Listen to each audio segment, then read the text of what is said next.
اس مہینے کی سب سے بڑی خبر یہ ہے کہ دبئی نے جو ورک ویزا ہے وہ پرانا نظام ایک بار پھر سے بحال کر دیا ہے۔ جس طرح ہم نے پچھلی ویڈیو میں کہا تھا کہ کسی بھی کمپنی میں اگر 80% سے زائد لوگ ایک ہی نیشنلٹی کے ہیں تو اس کمپنی کو اس نیشنلٹی کا ویزا نہیں دیا جائے گا، لیکن اب یہ نظام جو ہے وہ ختم ہو گیا ہے۔ اب پرانا نظام پھر سے واپس آ گیا ہے، اور یہ خبر ہمیں دی ہے گلف نیوز نے، ایک بہت بڑا اخبار ہے متحدہ عرب امارات کا، اس کی یہ خبر ہے جس کے مطابق پرانا نظام جو ہے وہ ایک بار پھر سے واپس آ گیا ہے۔ اب وہ 20% جو ڈائیورسٹی کوٹا تھا، جس میں یہ کہا گیا تھا کہ کسی بھی کمپنی میں 20% ملازم دوسری قومیتوں سے ہوں، ایسا نہ ہو کہ ایک ہی جو قوم ہے یا ایک ہی ملک کے لوگ جو ہیں وہ اس کمپنی میں کام کرتے ہوں۔ تو یہ نظام جو ہے اب جو ہے وہ ختم کر دیا گیا ہے۔ اب دوبارہ سے پرانا نظام واپس آ گیا ہے اور لوگوں کو ویزے ایشو ہونا شروع ہو گئے ہیں، کیونکہ ایک بہت بڑی پرابلم کریٹ ہو گئی تھی کہ پاکستانی، انڈین اور بنگلہ دیشی چونکہ بہت زیادہ تعداد میں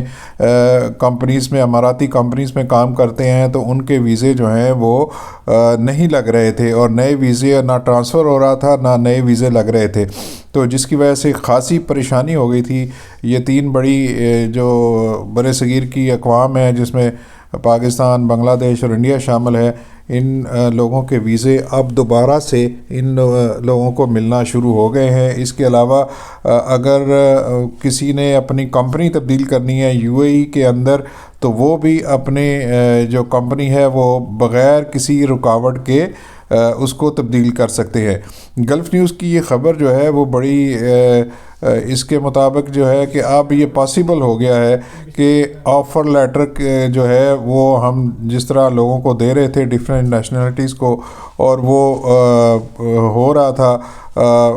پروسیس جو ہے اس میں ڈیلے آ رہا تھا، لیکن اب یہ ڈیلے جو ہے وہ ختم ہو گیا ہے۔ اب دوبارہ سے وہی پرانا نظام ایک بار پھر سے واپس آ گیا ہے، تو پاکستانیوں کے لیے، انڈینز کے لیے اور بنگلہ دیشیوں کے لیے یہ بہت بڑی خبر ہے کہ دبئی کا ورک ویزا اب جو ہے وہ ان کو آسانی کے ساتھ مل سکے گا۔ تو یہ تھی تازہ ترین جو ہم آپ کے ساتھ شیئر کرنا چاہتے تھے۔ ہمارے ساتھ رہنے کا بہت بہت شکریہ۔